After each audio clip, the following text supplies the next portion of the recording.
Salut, ça va? Super. Alors, une cuillère.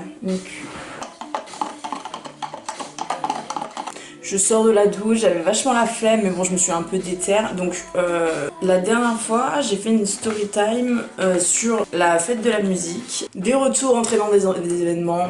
J'arrive même pas à parler là. Et en sachant que j'ai encore un plat. Et puisque vous aimez voir les gens souffrir, non, je sais qu'il y a des gens qui m'ont dit que c'était marrant et qu'il fallait que je refasse d'autres story time. Du coup, j'avais mis sur Twitter un sondage pour savoir ce que vous vouliez que je fasse en premier. Je me sens molle là, ça va pas être très fun. Donc j'ai pas mal de story time en sachant que quand j'étais adolescente, c'était pas évident pour moi. C'est chaud sa mère. Du coup voilà, donc aujourd'hui je vais raconter quelque chose qui s'est passé quand j'étais en seconde. Du coup on est en 2012. Ouais c'est ça, on est en 2012, donc c'est le début des années Twitter. Donc mais c'était vraiment au tout début Twitter. C'est genre en mode quand Twitter, il y avait aucune communauté sur Twitter, les gros comptes c'était des comptes à 10 000 abonnés max, genre il y avait vraiment personne. Je crois même que c'était avant les One Direction, tout ça, donc c'est vraiment genre à l'ancienne. À ce moment-là, je venais de faire mon coming out, mais que à mes proches. Ma famille savait pas et même tout le monde était au courant, genre. Et donc moi j'avais un compte Twitter à genre 90 abonnés, un truc comme ça. Et donc en fait à cette période-là, moi j'étais persuadée que les homos n'existaient pas. En fait que c'était dans les séries, etc. mais que ça n'existait pas. Donc j'habitais dans le 77, dans un bled perdu à côté de Meaux, genre mais pas tout à fait à Meaux, tu vois. Donc à cette période-là, j'avais pécho, je crois, une ou deux meufs, vite fait, genre, mais du coup j'étais en plein questionnement, qui suis-je, voilà bref. Je venais de me séparer du dernier mec que j'ai eu, enfin c'était vraiment une période de questionnement, genre. Et un jour sur Twitter, il y a une meuf qui me follow et qui m'envoie un message en mode oh c'est trop marrant, t'habites à Meaux, moi j'habite à côté. Elle me dit le nom du village, genre en mode je suis en mode ah ouais c'est tout, c'est grave drôle, on habite à côté, nanana. La meuf me fait, elle me dit un truc du genre est-ce que tu penses qu'on a un autre point commun? C'était clairement une façon pas du tout délicate pour demander si moi aussi j'étais homo, parce que elle c'était clairement sûr qu'elle était homo, c'était dans sa bio Twitter, son TN, enfin voilà, c'était sur son compte c'était homo, OMO, c'était très clair. Du coup je lui fais comprendre que moi aussi, j'aime un peu les filles, mais que c'est nouveau pour moi, nanana. Enfin de fil en aiguille on parle, etc. Elle me dit bah écoute vas-y, tel jour viens on se voit, c'était un mercredi après-midi je crois, moi à l'époque, bah du coup j'étais jeune, j'avais 15 ans, j'avais pas trop le droit de sortir après les cours. Inventé un mytho comme quoi parce qu'à l'époque je faisais du basket, j'avais dit que j'avais un match de basket je crois, dans cette ville-là. Et du coup, ma mère m'avait amenée en Gova et m'avait laissé devant un gymnase alors que j'y avais pas du tout de match et je rejoins cette meuf là. Genre. Cette meuf elle arrive et honnêtement elle était pas tarpin fraîche. Le replacement historique, moi j'avais les cheveux rouges, j'avais des bagues, j'écoutais fauve, j'avais des traits d'eyeliner noir dégueulasse au-dessus des yeux. Non vraiment ça allait pas fort au niveau de. Donc de toute façon j'avais pas de critères à avoir au niveau des filles. Et puis même encore une fois, comme pour moi les homos n'existaient pas, bah là c'était une chance inouïe de connaître une femme homosexuelle quoi. Donc on commence à parler. Et en gros, ses parents étaient très très cool avec le fait qu'elle soit homo, alors que moi, mes parents n'étaient pas du tout au courant. Donc j'étais en mode waouh. Et donc elle me ramène chez elle. On passe le début d'après-midi chez elle, et genre en mode c'était une fan d'Harry Potter. Dans sa chambre, il y avait que du Harry Potter et des drapeaux LGBT. Genre, moi j'étais super timide, c'était la première fois que j'étais avec une meuf. Et de fil en aiguille, on se galoche. Donc on se galoche, et au bout d'un moment, enfin je sais pas, je la trouvais vraiment bizarre, elle était vraiment déterre, genre elle était très déterre.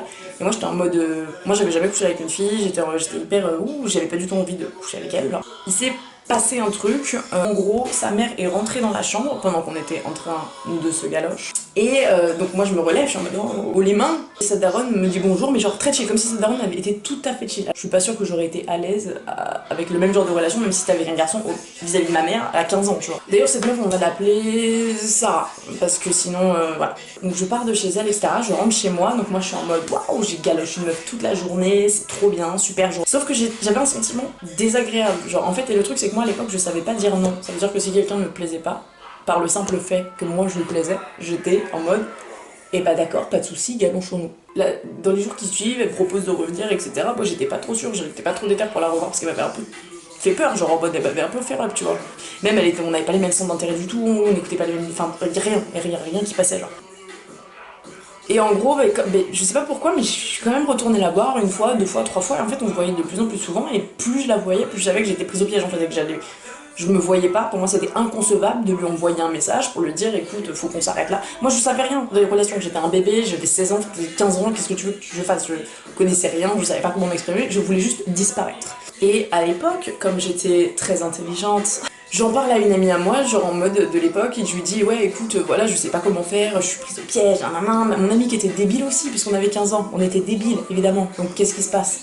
Au lieu de lui envoyer un message pour lui dire, ou au lieu juste de la ghoster, en fait, de rien faire, je connaissais pas le terme ghoster, je ne savais rien de la vie, d'accord? J'étais en plein apprentissage. Mon ami me dit, écoute, on n'a qu'à faire quelque chose, je lui envoie un message et je lui dis que tu es morte. Puisque là, voilà, c'est une bonne idée de merde, donc c'est complètement logique de dire non, pas du tout, on va trouver une autre solution. Sauf que, qu'est-ce que moi j'ai fait? J'ai dit oui, bien sûr, on n'a qu'à faire ça, c'est une super idée. Donc qu'est-ce qui se passe? Putain, mais vraiment, c'est débile, les adolescents, c'est incroyable. Donc après 2-3 semaines à se fréquenter, ma pote lui envoie un message et lui dit écoute, un grand pavé en disant, je sais plus, un accident de voiture, je sais pas quoi, je suis morte, ah là là, la meuf est dead.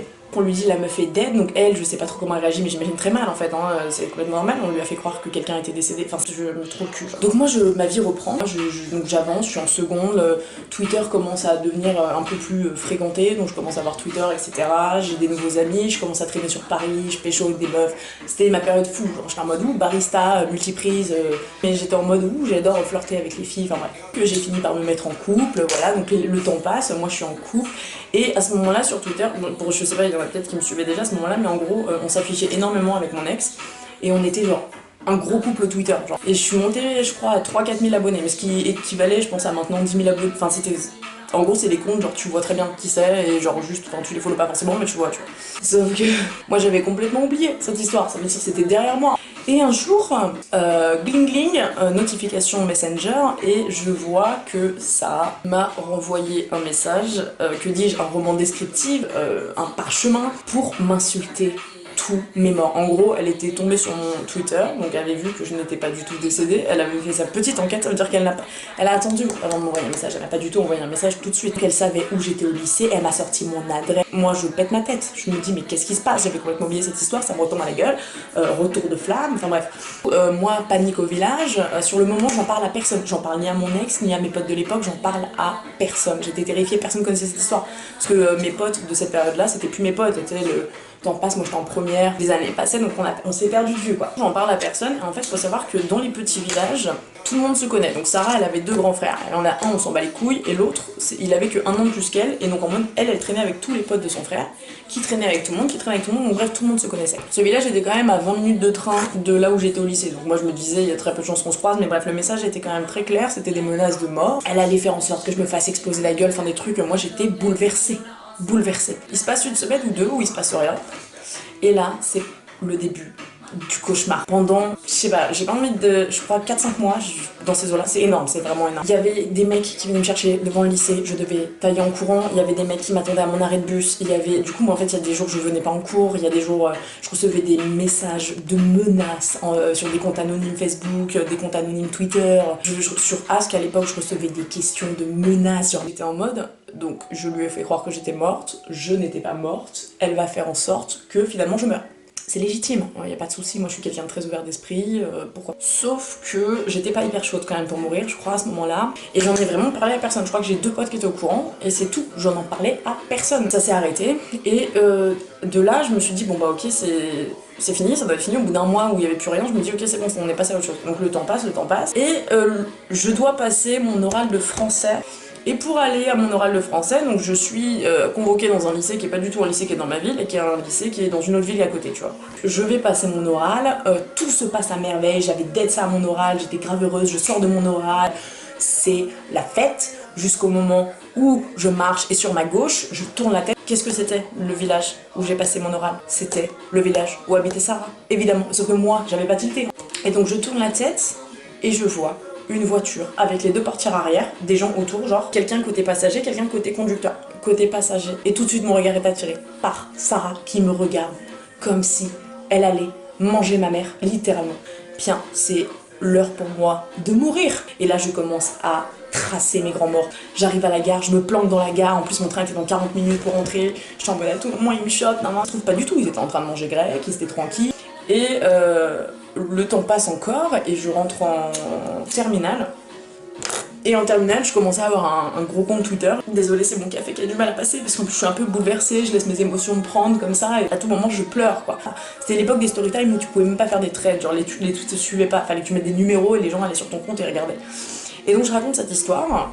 Le temps passe encore un peu et arrivé fin de terminale, je crois au moment du bac, il y a un moment je suis dans ma TL, je regarde des tweets aléatoires et je tombe sur un tweet que je lis et genre en mode je regarde la PP, je regarde le TN et je vois en fait c'est le compte de Sarah, tu vois, genre en mode il y avait son nom en TN, c'était exactement la même, enfin tu vois la photo j'ai reconnu et tout.